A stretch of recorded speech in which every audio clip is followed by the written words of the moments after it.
Hey, Brian, can you hear me?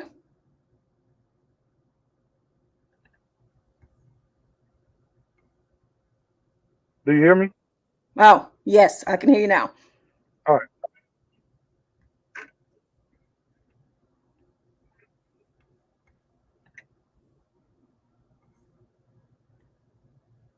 Just waiting on Joel. How are you? I'm doing good. How about you? I'm doing okay. How's the road been treating you? Oh, the same old, same really. Um, yeah, not That's really nothing, nothing out of the ordinary really.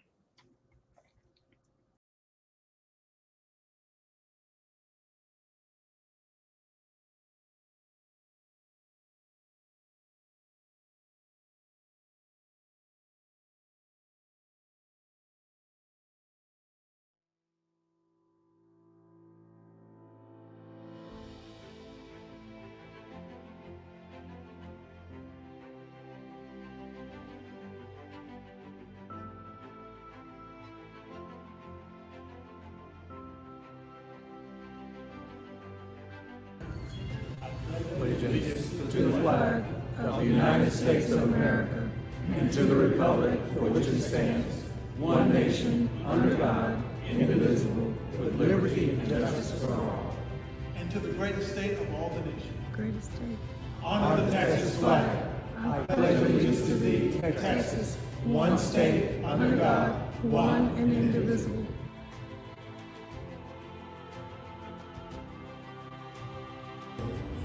And so we're talking about something that is incredibly important, and that's leadership. I can't think of anything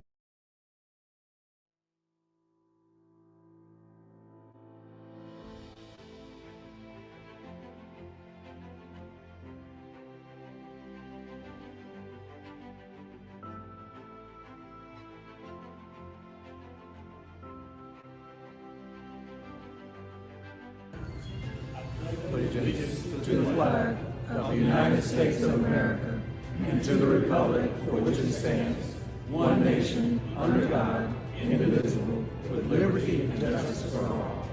And to the greatest state of all the nation. Greatest state. Honor the Texas flag. I pledge allegiance to thee, Texas, one state, under God, one and indivisible.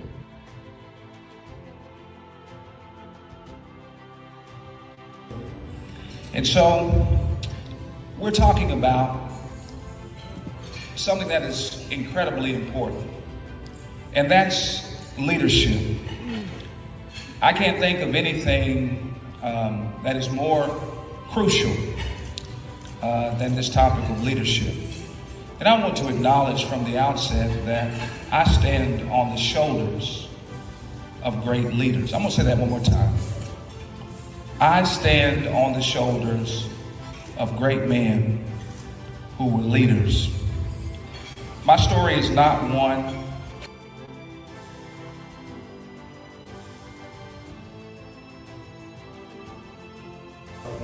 And when the mayor calls and says, hey, you're coming to Texas, you just say, when? So, again, it's an honor to be here. The mayor wanted me to give a few remarks about the status of conservatism, but more importantly, about the legacy of Black conservatism. And I think that it's important for us to talk about this. Obviously, we're here with the Frederick and Douglass Republicans of Tarrant County. And I think that, again, if you look across the board, the mission for Black people in America has always been inextricably linked to that conservative movement, to make sure that in many ways we can fulfill this nation's highest ambition, that pursuit of that more perfect dream. You know, I always say that we are a nation founded on a perfect dream by imperfect men. But they had the vision and the wisdom to embed in the DNA of our spirit the capacity to change. That greatest founding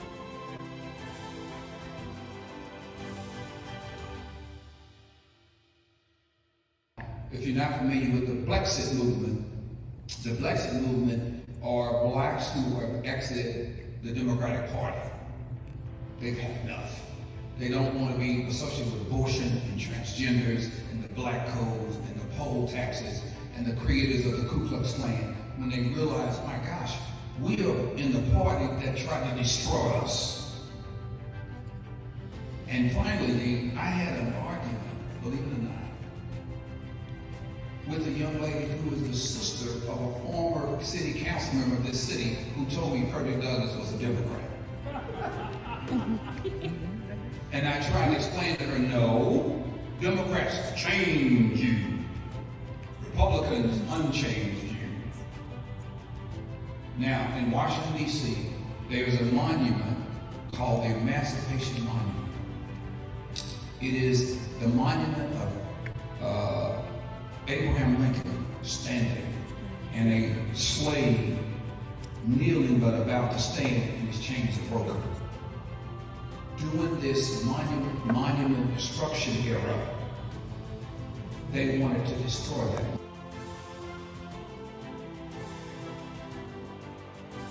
Of opportunity, this level of prosperity goes to every demographic group in the entire state of Texas. Let me tell you what it is doing for Black Texas.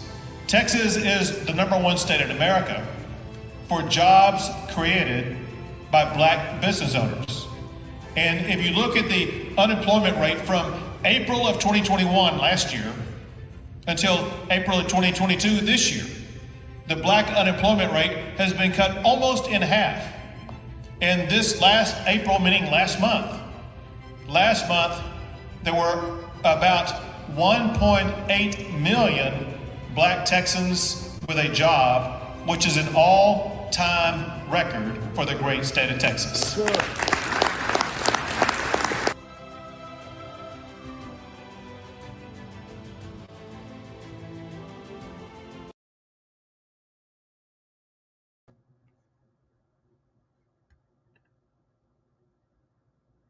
Joel, can you hear me?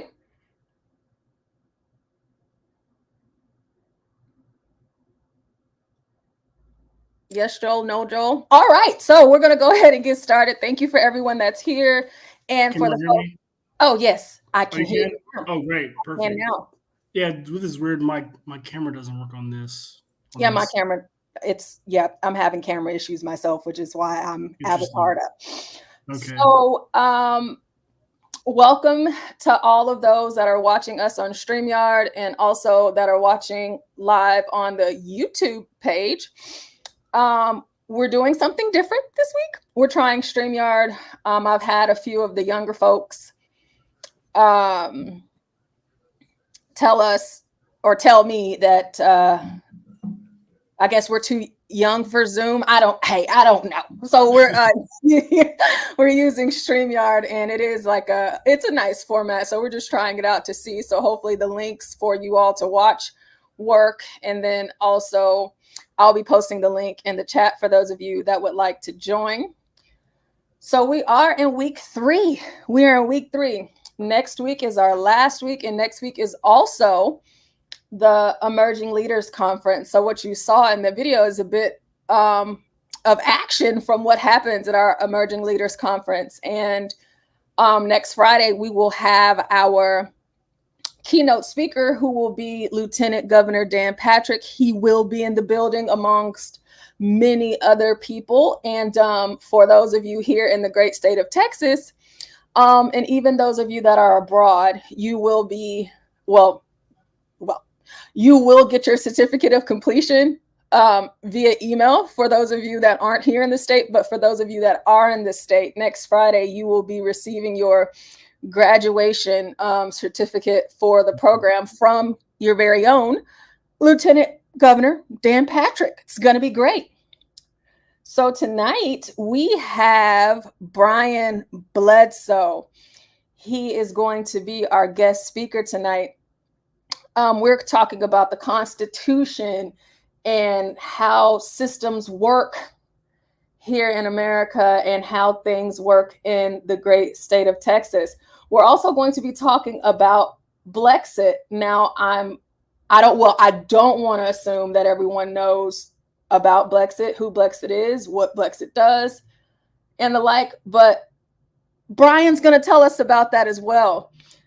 When I think about how to introduce Brian, the one thing that I can say about him amongst a lot of people that I have met over the years throughout the party is how hard of a worker he is and how he is just nonstop.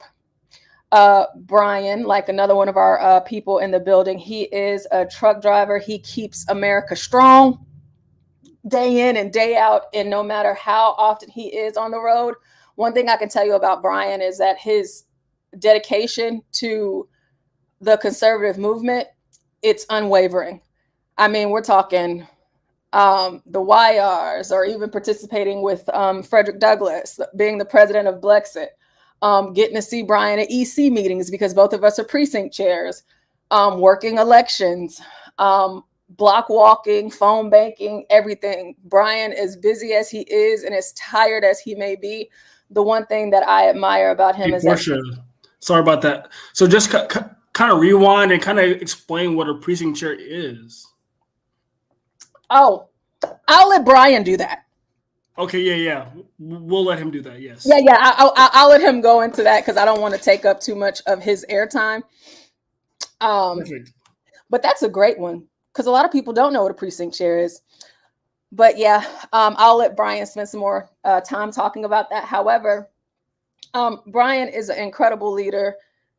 He knows what it takes to do the work and to get the job done.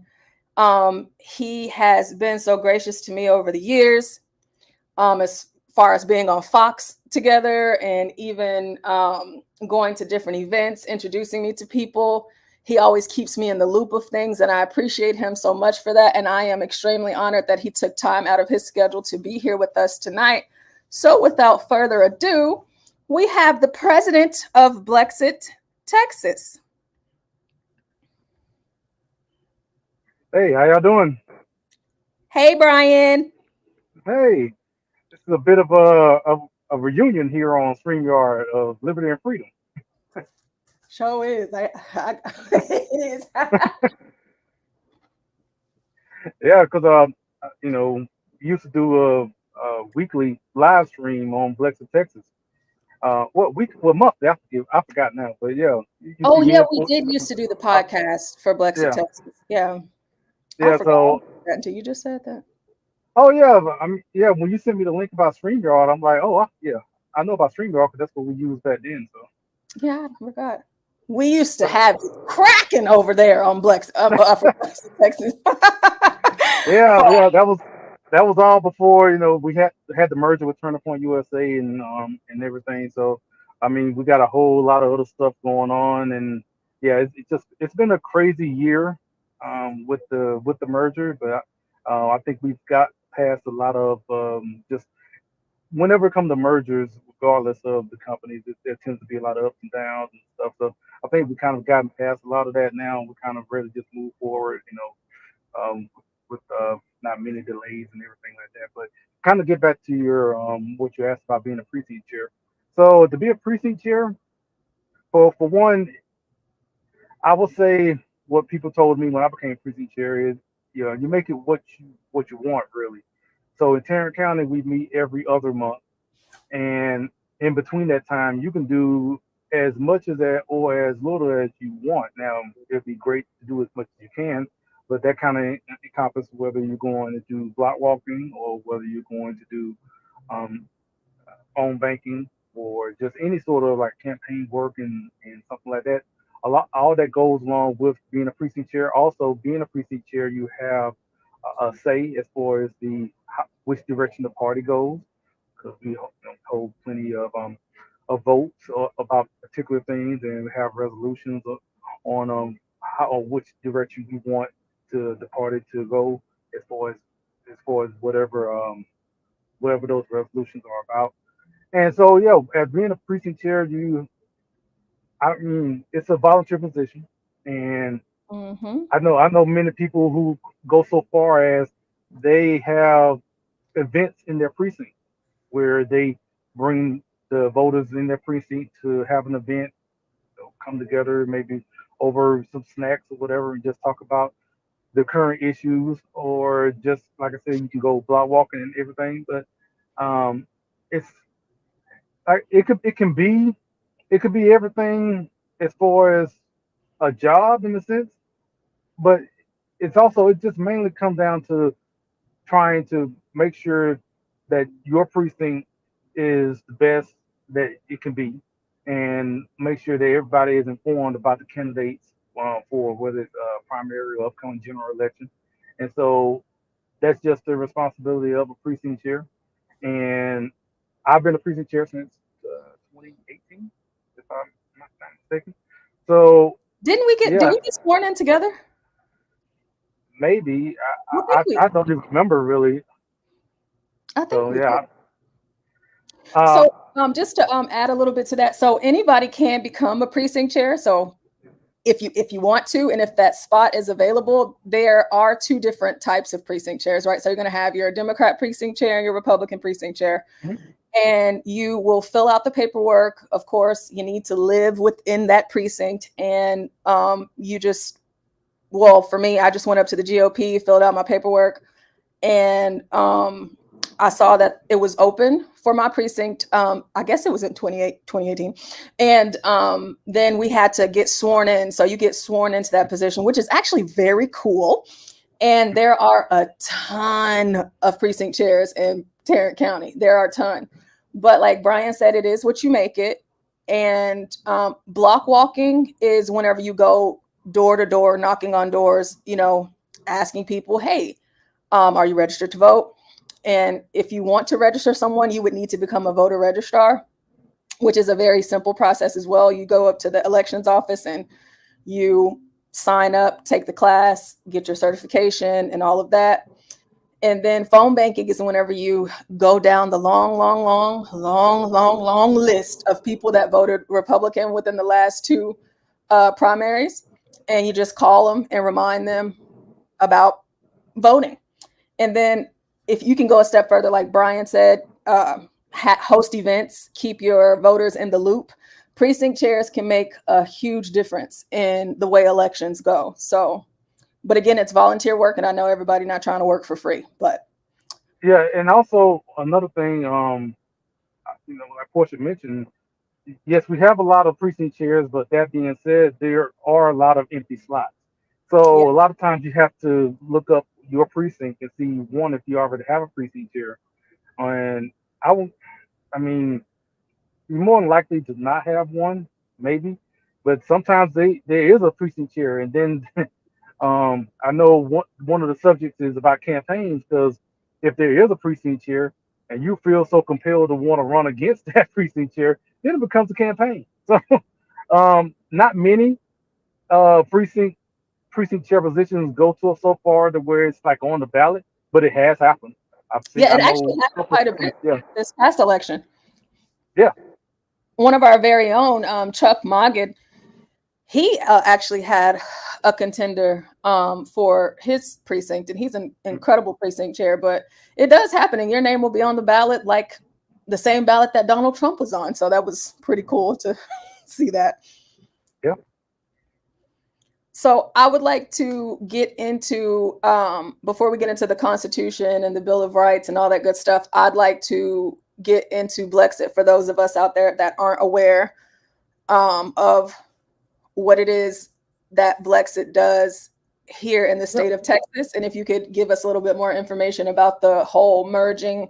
I mean, as much information that you're allowed to share, like why did y'all merge and how are things going and what is your role specifically? What do you do? So so Blexit is a 501c3 nonprofit organization founded by Candace Owens and Brandon Tatum back in 2018. I maybe a little off on the year, um, but it also Blexit is basically the black exit from the victim mentality of progressive policies that have been going on in the black community. And we have four pillars, which are encouraging entrepreneurship, molding true American history, and also with the American history. Uh, it kind of put me on the spot. We used to have five pillars, but now we have four. So it's a encouraging entrepreneurship, advocates for school choice, and criminal justice reform and promoting true American history. See, I haven't spoke at an event in about what 4 months. So sometimes even getting that whole four pillars out sometimes it kind of forget sometimes. But yeah, so those are our four pillars, and we try to make sure that we try to be out in the community and let people know that there is. I don't want to say a alternative. I would say a better choice when it comes to talking about these issues in the community.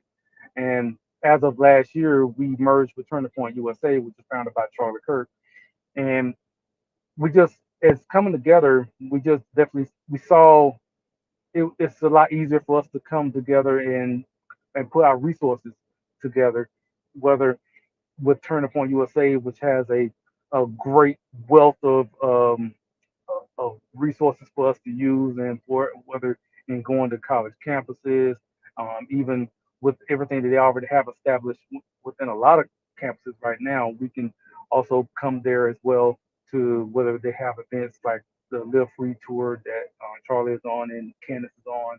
They go around the country going to different college campuses. I'm pretty sure if you follow Candace, you may have saw some of these viral clips, especially last year, where when people have all these questions, these a lot of liberals come up and want to try to say their piece, and then if anybody know Candace, she's she suffers no fools when it comes to that. So with that merger along with Turning Point, and it just has been a great coming together to for us to even expand our reach as far as from what we already were doing with Blexit. Now, so I am the state director for Blexit, Texas, and I've been a part of Blexit, Texas since 2020, and I've been state director for since 2022.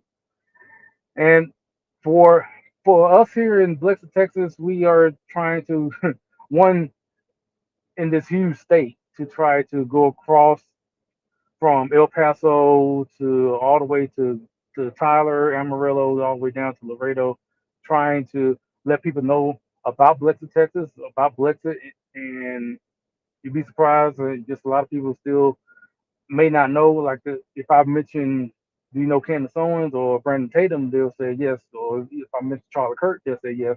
But they still don't know about us as Blexit. So we definitely try to take opportunities like we are being on this live stream with y'all, and want to let people know that we are out here and we're trying to be be out here to help out the community and show minorities that there, like I said, there is a much better way than these progressive policies that are just detrimental to not only to the minority community, they're detrimental just in general. But we definitely want to focus on letting people know in the minority community.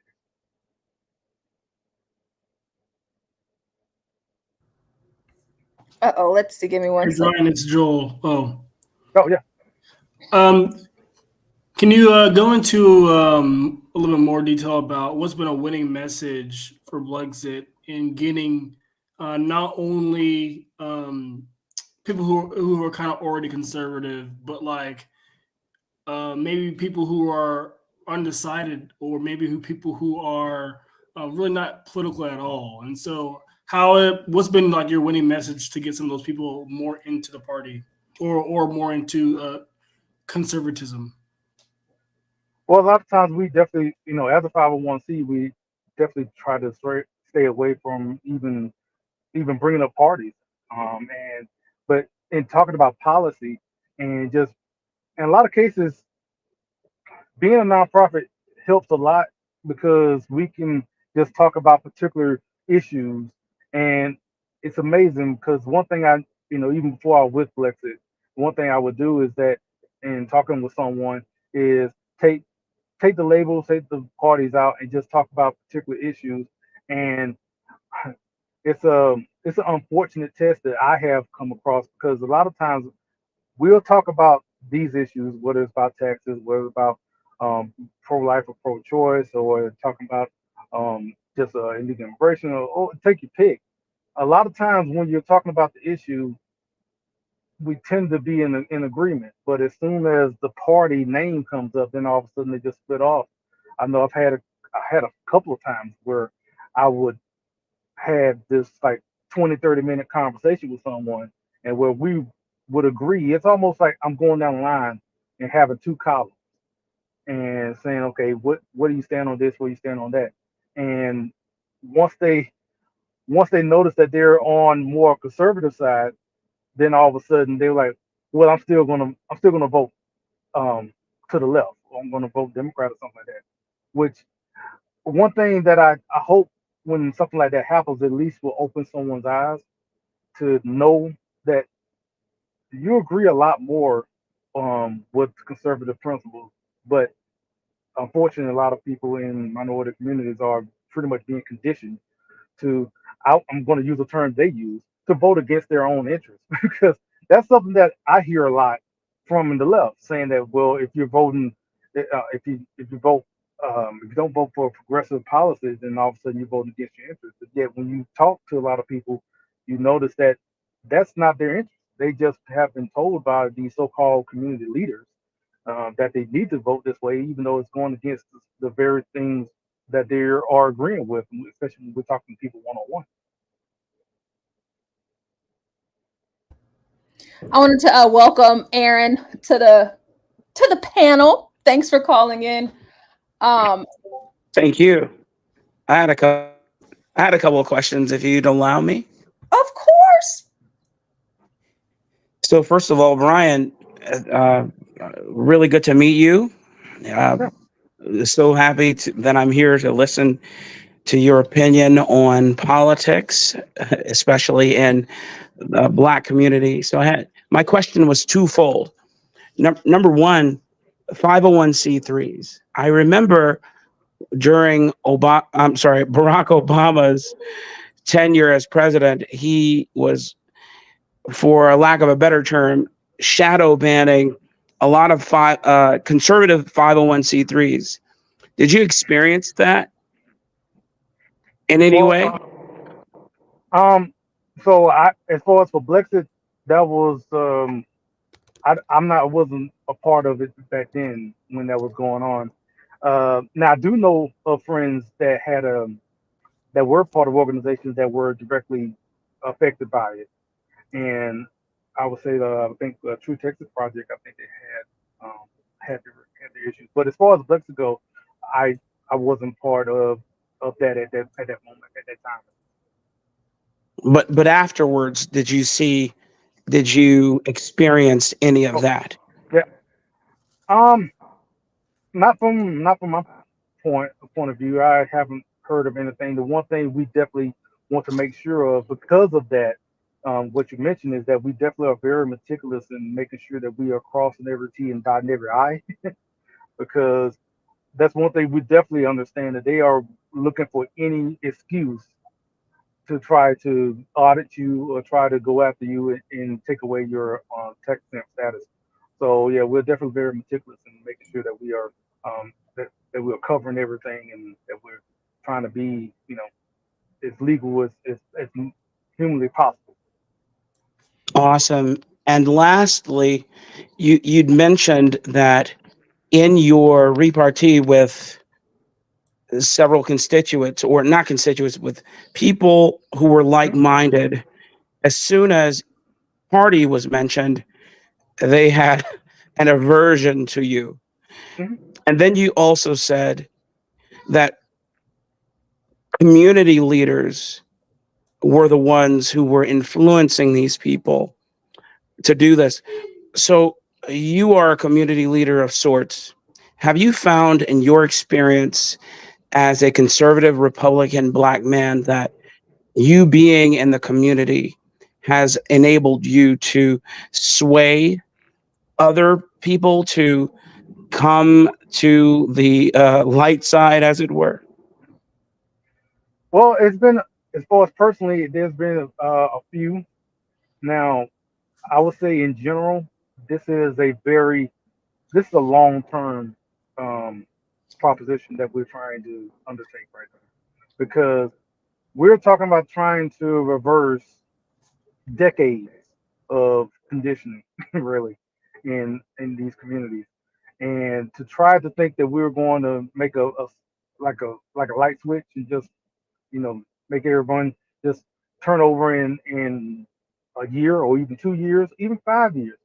It's to me, I don't think is realistic.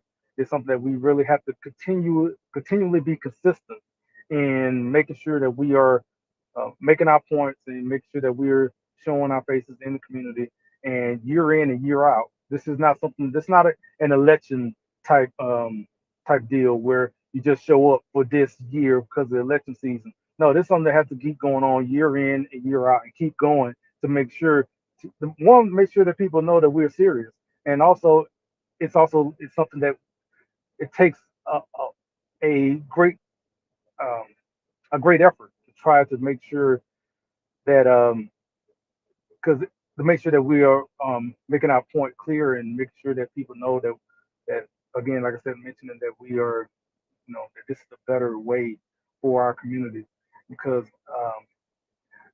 unfortunately, and in a lot of cases where you will get to going to these communities and making sure that you're showing your face, but then all of a sudden you're gone after the election, and that doesn't work. And as a matter of fact, it just sets everything back because once that happens, then if you're only there for 6 months and then you're gone for the next 3 years until election time come up, those community leaders, quote unquote, that come in, those people from the other side, they're going to continue to be there and just continue going down the road with these progressive policies, and it's just not going to help when you come back again every 3 years or so trying to start over again. So it's not helpful even in doing that. And like I said, this is a very long term deal. I would say for the work, it's going to have to be something that has to really have some consistency and make sure that people uh, know that we are for real.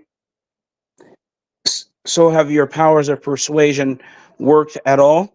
Meaning, have you? I know it is it's a marathon, not a sprint. So, just to be more pointed with the question, have you seen anyone make the turn in your time being in the community and, as you said, being there and not just being there every 3 years for votes?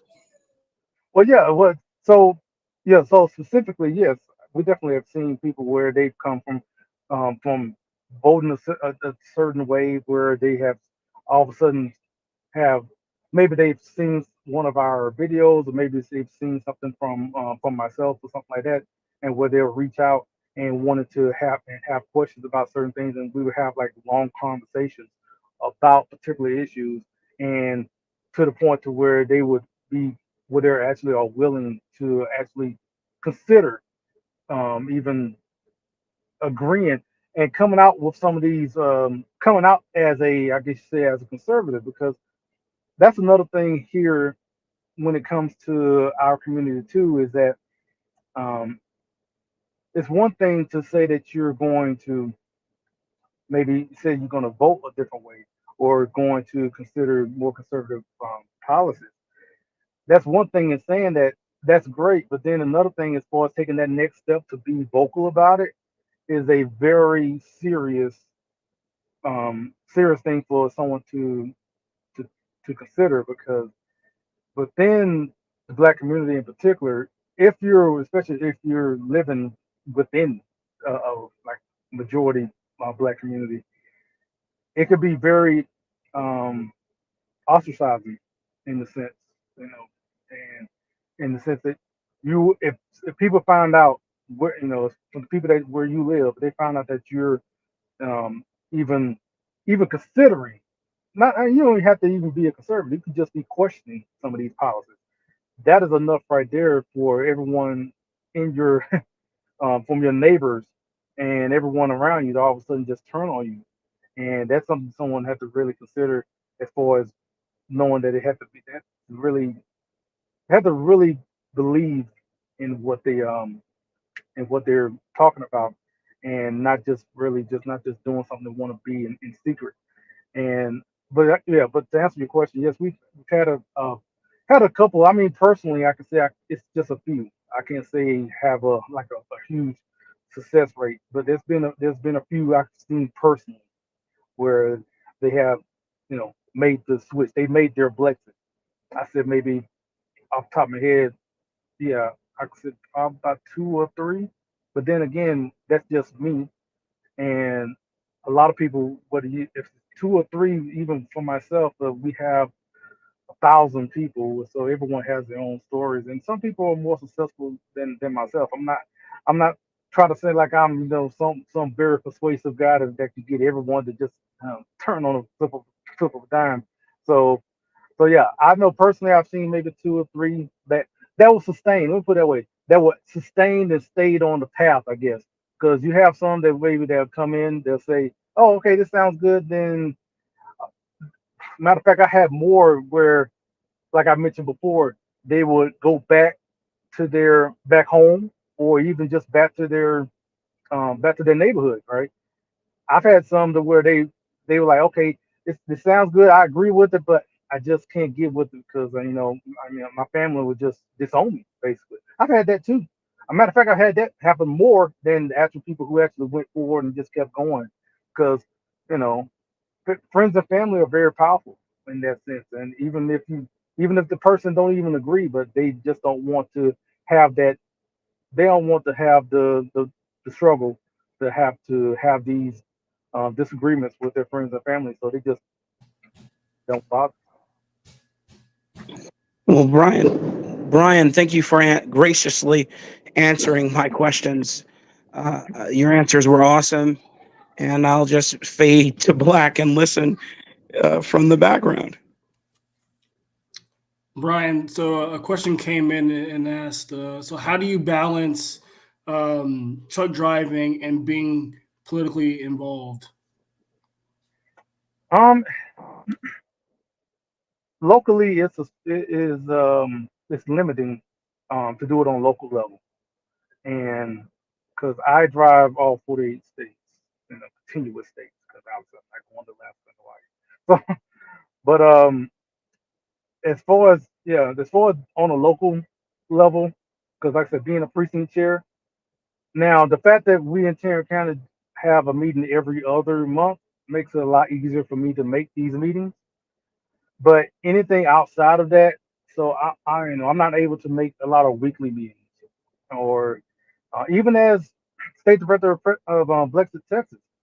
When we first started out, we had roles and responsibilities for the state director that I couldn't meet because our the Blexit director, Pierre Wilson, who is still the director now, he approached me about becoming state director for Blexit, Texas when it first started. But when I saw that at that time you had to meet every week in person, and that's just something I couldn't do. I told him I couldn't do the job effectively, and had to turn down. Just took another position within that didn't require that. So to try to balance that between being a truck driver, one thing in particular. So I don't want to get in the weeds about the whole truck driving business, but I'm an owner operator. I So I'm able to have more freedom to pick where I want to go. So I've been an owner operator since 2015. So from that whole time, I've been driving since 2005. So, but in 2015, I became an owner operator, and I was able to pick my own loads to go wherever I want in the country, and at any time. So I'm saying that because that was one way that made things a lot easier for me, because now I can pick a load to come back to Texas or go somewhere else. So I volunteered for Senator Cruz campaign when he ran for president back in 2015. So, and at that time, I was driving my truck to campaign stops in other states. So in that sense, it helped a lot because I was able to go to Iowa, I was able to go to Nevada, I was able to go to New Hampshire and South Carolina. I was just picking loads that went to those different campaign stops. So on a national level, it helps a lot because I can go to CPAC because I can just book a load to go to Washington D.C. I can book a load to go to wherever the NRA is having their annual meetings. So nationally, it could be a lot. It can be actually a benefit because you can literally get paid to go to go to these different places. But locally, it can definitely hinder I, as far as for like block walking, that's something I can't do a ton because I'm on the road like I am. So that keeps me from doing block walking, but I can phone bank because you can phone bank anywhere. You can just use the app that they provide and then just do it on your phone. So I'm also phone bank when it comes to more local issues. And like I said, being a precinct chair, because of the time that we meet, like I said, it's every other month. So it helps in that sense. And also now being the state director for Blexit, Texas, meaning I have to go to the whole state. So I that also kind of keeps me from doing a lot of local things. But I do what I can, and that's just one thing I just let everyone know. I just try to do as much as I can with the time that I have, and just try to leave the chips where they may. That's, you know what? I never thought about that. We've talked about these things, you going to different places from being on the road, but I guess I just never put it all together. Like you're actually getting paid and you're in these different states where things are going on. So it kind of goes hand in hand. That's actually pretty cool. Well, on a national level, it's yeah, it makes it a lot easier to go to different places. Like Turner Point USA has their America Fest at every December, so I can just book a load and go to Phoenix for that, and also, well, I don't think I think they've already announced this, so I'm not breaking any news. Okay, so I mean, so they have a people's convention in Detroit, Michigan, in July. I think it's in July. And so, if I was going to go to that, I'll probably just book a load to go to Detroit or something like that. So yeah, I'm pretty sure I'm not. I'm pretty sure I'm not breaking any news on that. But yeah, I'm pretty sure they already announced it. Okay, so what I would like to ask from Joel, let me see if y'all can see this. Let me see. Oh yeah, I can see that. Yeah. You see it? All right. So we do have a curriculum for the Frederick Douglass ambassadors, and I'm able to kind of like share my screen with you all from StreamYard. So Joel, shout out to Joel. He put all of these wonderful things together. And so I would like for us to be able to broach the week 3 so that we can talk about the Constitution and the Bill of Rights. So to know it wasn't alone. There's many people helped in putting this together. well, shout out to the many people that help you put it together. So we have week 3 for the U.S. Constitution. So Joel, is there anything that you would like to inform the people about your understanding of the Constitution, or Brian? Well, yeah, I was hoping that Brian would speak more about that and like what it, well, one, what the Bill of Rights mean to the people, and how does he use that to go about in the field when he talks to potential voters or people who vote on the regular, and also how does like certain bill or amendments like the First Amendment, your freedom of right to speech, how's that? How does he use that as a tool to attract more voters into the conservative wing of politics? And so, yeah, I was hoping he would touch more onto that. Okay, yeah. So one of my pillars being in promoting true American history. That's one thing when it comes in that particular pillar, because when I mentioned that one thing I try to make sure I emphasize is that we're not talking about 1619 projects. We're not talking about CRT and all this that's being pushed in a lot of public schools, with unfortunately some private schools. And so even with that, a lot of times we have to define terms. We have to really define what we're talking about, even in the Constitution, because we have so many people that in academia and within public schools that are just totally twisting is what has been said in the Constitution. They're making it basically whatever whatever they wanted to be at that time, whatever social agenda that is in season at the time. And a lot of, unfortunately, it takes a lot to really get people to understand what we're even talking about. Unfortunately, because they're not even being taught about our country, and at least not in how it was founded. And even from what they are being taught is something that is totally um, that's something that's totally different from what has been taught over the hundreds, centuries, that we've over 200 years that we've been a country. So, and talking about the Bill of Rights, I'm just looking and looking at everything from that is on the screen that I have on mine, is that I know when we talk about the First Amendment in particular, I guess to kind of make this a little more relevant, even with this whole TikTok bill that's going on, and people want to use that as it's talking about free speech, especially people that don't want TikTok to be banned. They'll use free, well, what about free speech and everything like that? And one thing I will say, I guess not to go into, I don't know if y'all want to talk about that, but I'm just thinking about as far as when they talk about free speech, because a lot of times that's just something that's been going on right now that I was just thinking about. But and talking about free speech and talking about where even online social media, so whether we're talking about X and where people are able to freely express themselves on X, and some people, even in talking about that, you have a lot of people that think that is a destructive to the country for people to speak freely.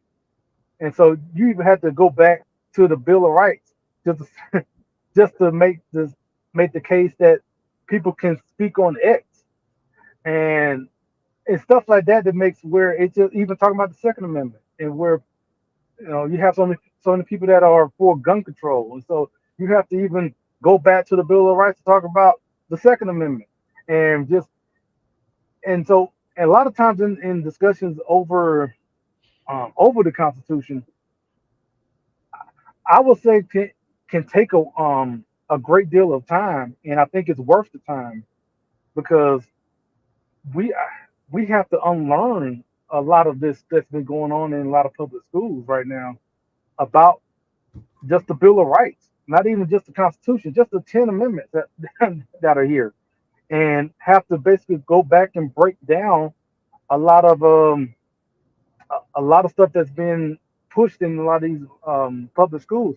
I know one thing I was seeing in this on this about the Ninth Amendment, and talk about it like enumeration.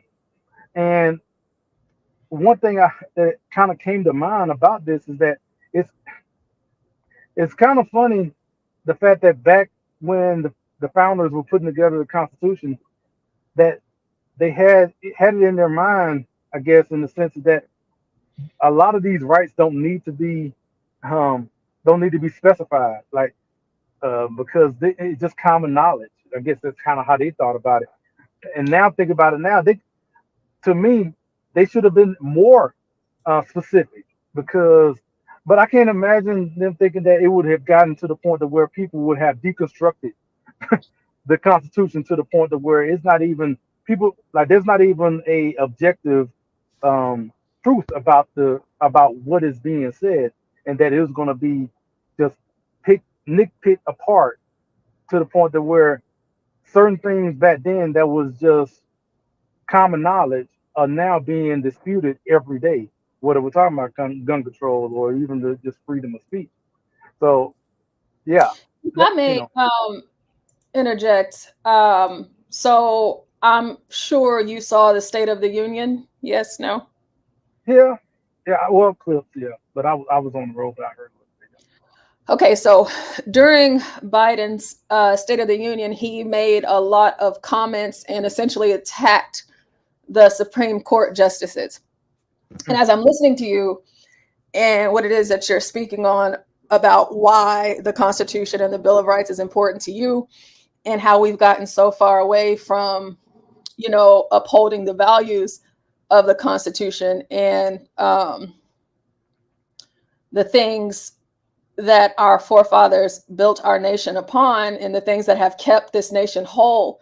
Whenever I heard Joe Biden come after the Supreme Court, it makes me again think about what it is that you're saying in relation to the Constitution. So we have this thing where, again, like how you said, they just take whatever the word is and they give it a totally different meaning. And what that can do is it can confuse voters, especially, or citizens, people that don't even vote, because they'll just take that at face value, and they might not actually do the work to see what the Supreme Court is, what the Supreme Court means, how the Supreme Court works, what type of cases do they judge, the whole entire process. So what do you think of that? Well, I basically, what he said in the State of the Union was just basically trying to intimidate the Supreme Court justice to do what he wants, and it was a threat in a lot of cases.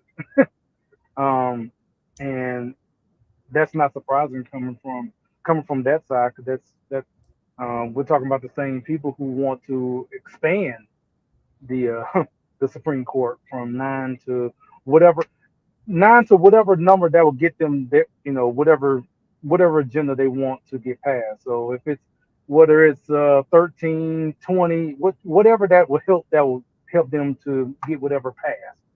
And so yeah, I'm not surprised that they will take that tactic, because when when the decision came down to keep Trump on the ballot, that right there, you saw from a number of leftists out there that was talking about expanding the court, and because of that decision. And it wasn't just about that. It was when it came to Roe v. Wade. It was basically any Supreme Court decision that comes out, you have these litany of people that want to come out saying that we need to expand the court, or want to totally dismiss the court's decision.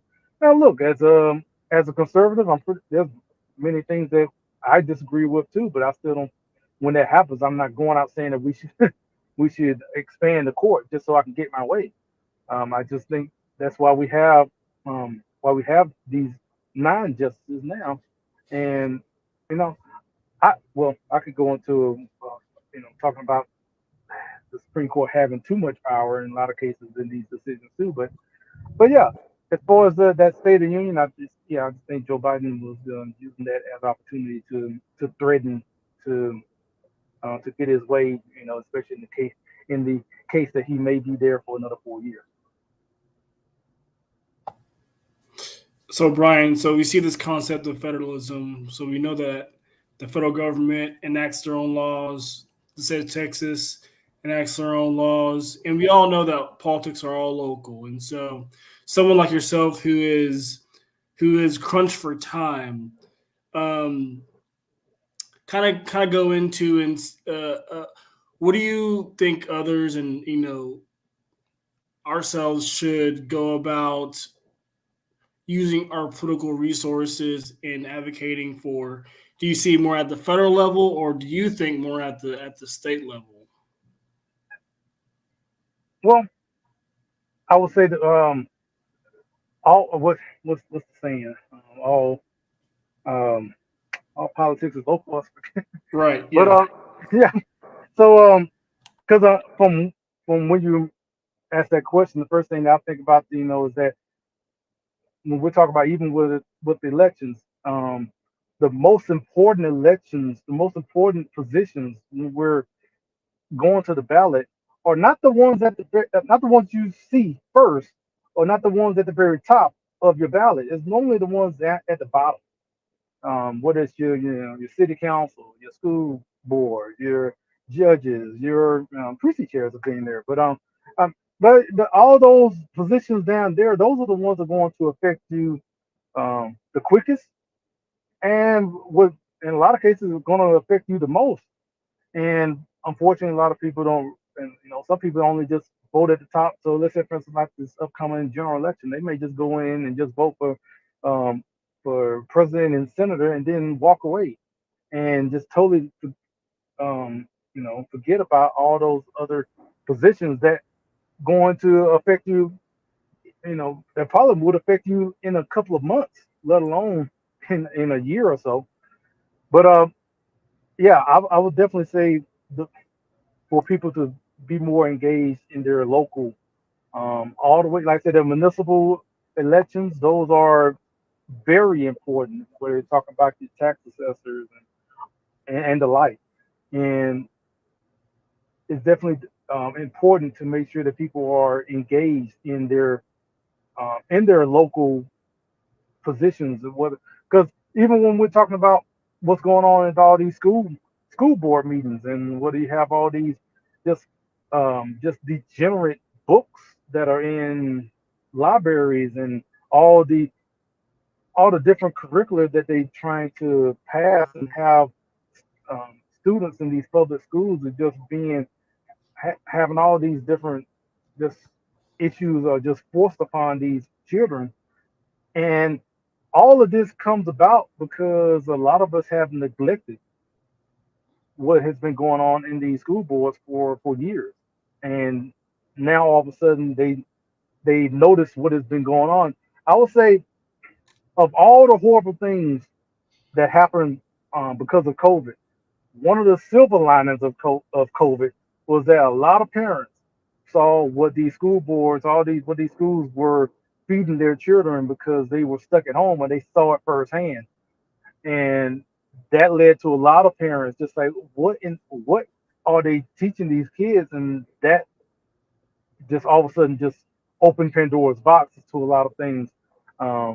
In that sense, where a lot of parents, where they were maybe just oblivious or not really paying attention, all of a sudden are seeing these things that are going on, and now they're linking up with these other parents who was already fighting the fight, and where they was like, this we've been trying to tell you what was going on, and now they saw it firsthand, and now you have a lot of school boards that are being switched around, and like I said, city councils and everything. So yes, local, the more local, the better, as far as helping um, whatever your engagement is would be.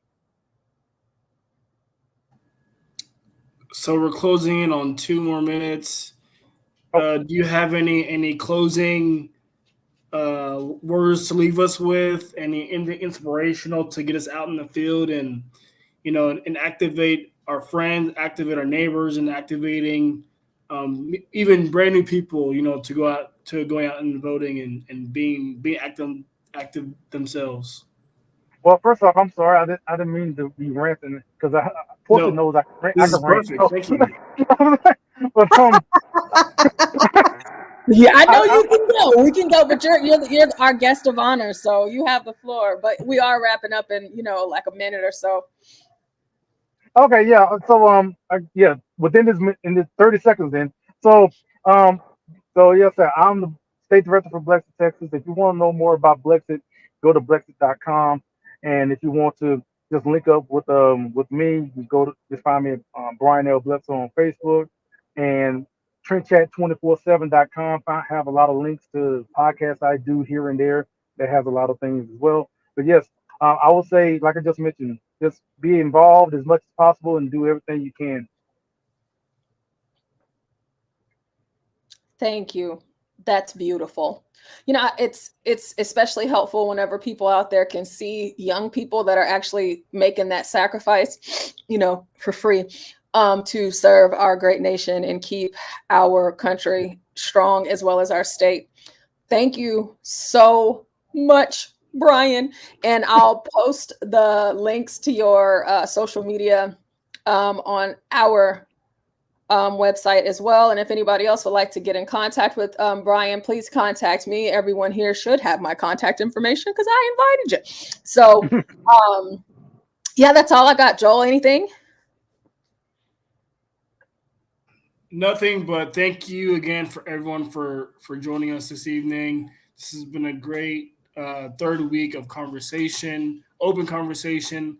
lot of great questions. This is an opportunity for a lot of young people to get together and learn more about being activated in their own communities, learning their own skills and their interests so that they can go out into their own communities and activating their neighbors and friends.